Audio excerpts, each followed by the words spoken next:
Hello, friends, clients, tulpas, quarantine people everywhere. I've had people asking for tips on trimming their own bangs because apparently within hours of a shelter in place being called, everyone gets the urge to cut their own hair. And that's interesting and fun fact to learn for those of us who have been in the industry for many years. Whenever I give someone bangs for the first time too, I give them this tutorial because I know it's going to happen and I'd rather that you just do it the right way or a better way than being a fucking maniac with your fiskars from the kitchen and possibly also just cutting off a finger. So you need a comb, a clippy, or something that could work as a clippy, bobby pin, whatever. Smaller shears, the better, in my opinion. These are 5-inch hair cutting shears, which is how I like to roll, but I would rather that you use nail scissors than use your big fat sewing scissors or the ones that you cut meat and chicken with from your kitchen, or like pinking shears. I've heard it all, you guys. I've been doing this for almost 30 years and y'all crazy. So tip number 1, be sober. Everyone is 3 glasses of wine away from being Sally Hirschberger. Just don't use bleach from under your sink. It's not this, like, just don't,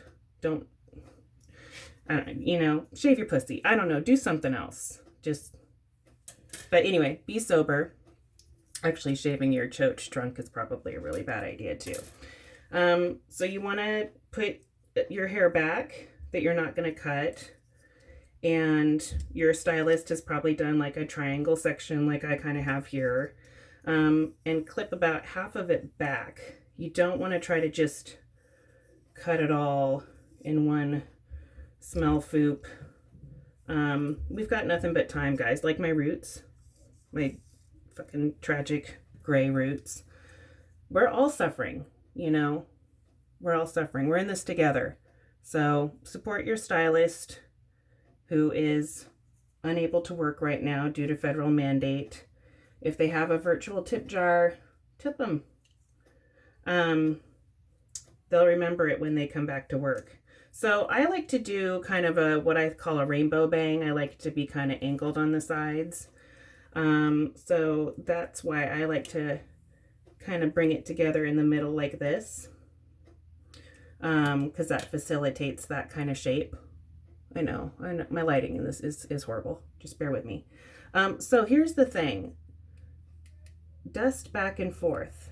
Chip into it vertically like this, perpendicular to your section.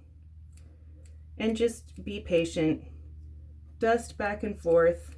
Not a ton of tension. If you pull really tight, they're going to spring up and you'll get a little fun surprise of what I call kindergarten picture day bangs. So kind of just lighter tension. And I knew that this probably wouldn't be perfect. It would be a little longer than what I want. And then that's why I can then just gather it up and do another pass. And, again, just, hey, take a moment with yourself, because what else do you have to do today, right? Look at that. So I'm just chipping in, little chomp chomp, back and forth. Just chew on them a little bit. So again, this motion, don't do that unless you are going for, if you want to serve up Romulan realness during this quarantine, that's on you. Whatever you want to do. If you do want to go for more of a dramatic, I've missed having hair in my mouth, dramatic kind of Betty Page thing, then that's when you pull down with a lot of tension, and then you can go straight across. Well, not a lot of tension. Use your comb. and go straight across. That'll give you a nice hard edge. And when you're doing that, it's really important to actually maybe even take 3 sections, because if you want to do that good Betty Page bang, if you do want it to be, you know, crisp like that, like Spock, then yeah, pull this down, because you're going to want that next section to actually lay over the top of it just a little bit to give it a nice bevel there. But so I've got my kind of rounded corners. Gonna kind of clean that up a little bit. You know, once you get comfortable doing this, you can just, again, the secret is, you know, be in a good headspace. Don't trim your bangs when you're angry at yourself or Donald Trump, or, you know, well, that's all the time, right? But, you know, when you're like, when you've just read that article and you're filled with rage, like, don't reach for the scissors to use on yourself at that point, because, you know, then the terrorists win. So here we go, kind of cleaning that up. I also know my cowlicks and my growth patterns enough to know that I've got one side that lays flat and one side that kicks up. Also, I don't remember when the last time I washed my hair was.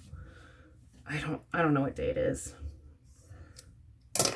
My roots are the closest thing I have to a calendar at this point, because they're so tragic and janky. But, you know, someday this will end and we'll all be back to our new normal. So I've pulled down my next section, and again, you know, I can kind of see that guide underneath, and I'm just chipping in. Just chipping in. Be careful too that you don't, you'll see me looking down a little bit, because I want the hair to fall into the sink instead of into my cornea like it just did. That's fun. So, you know, coming along. Nothing super dramatic. Nothing too cray-cray. You know, you're probably going to get antsy and want to do this again in a week anyway, so leave yourself something to party with, you know. Leave yourself something to play with. But for me, I like the look of that kind of like French girl, Chrissy Hind, Brigitte Bardot bang, but I hate the feeling of bangs touching my eyebrows, even though my eyebrows are in pretty tragic shape as well. There we go. It's coming along. If you feel like a section is too blunt looking, oh, I can hear beef barking in the background, you can go in and just, you know, increase that. So the more perpendicular you are to your bang section, then the softer that's going to be, and you can just chip in there to kind of mellow it out. And you know what? Like, if you fuck it up, who's going to see you? That's what I don't get too. Everyone's so concerned about their hair right now when no one's going to see you. Other hot tip, buy a wig. Get yourself, you know, what better way to treat yourself to a sassy wig? Live that dream you've always wanted. Maybe you want to have a purple to silver ombre, anime fantasy realness. Get it. Get yourself that wig. They're not that expensive. And then you'll just be a real fancy treat for your coworkers on that Zoom meeting, or, you know, over your mask at the Safeway or wherever you're going, whatever you're doing. So again, if you want to Venmo me, my virtual tip jar is my name, Lorraine-Schweikard at Venmo. And I miss you guys so much, and I miss doing hair, and I just miss life. So keep your chins up and your bangs on fleek, and I'll see you soon. Mwah.